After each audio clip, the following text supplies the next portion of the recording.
Welcome to A Word from the Word for March 21st. Today's Bible reading, 2 Corinthians chapter 9. Today's key verse, 2 Corinthians 9:6.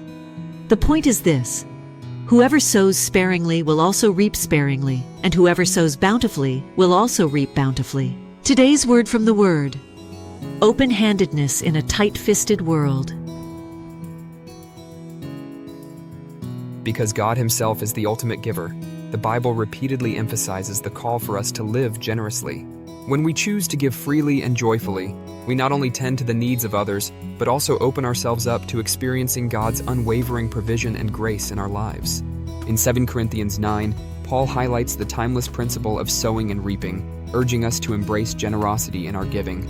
He reassures believers that God possesses an inexhaustible supply of resources, always ready to meet our needs and empower us to continue doing good works.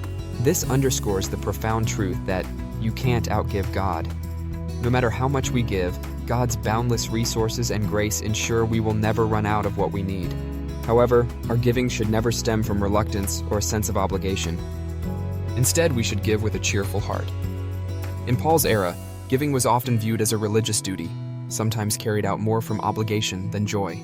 Paul encourages believers to do away with dutiful giving and begin to give with sincerity and enthusiasm, reflecting genuine love and trust in God. This kind of giving delights God because it mirrors His own generous nature. Generosity has a significant impact on our spiritual journey.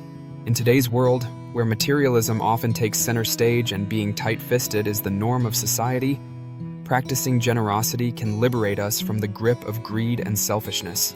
Generous living serves as a powerful reminder that our resources are not ours to hoard, but are divine blessings meant to be shared. When we give, we become active participants in God's work and radiate His character to those around us.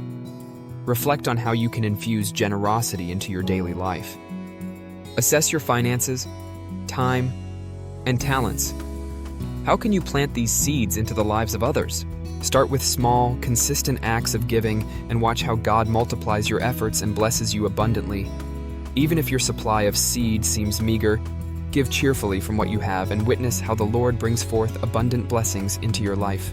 When we are generous, God blesses us in many ways, spiritually, materially, and relationally. Spiritually, He deepens our faith and joy. Materially, He provides for our needs and often multiplies our resources so we can continue to give. Relationally, generosity fosters love, unity, and favor with others.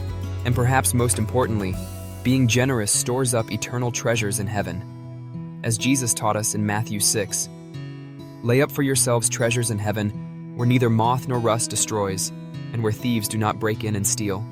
For where your treasure is, there your heart will be also."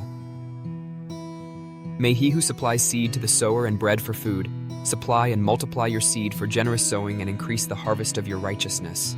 And may the Lord bless you with a heart of boundless generosity and a life of cheerful giving.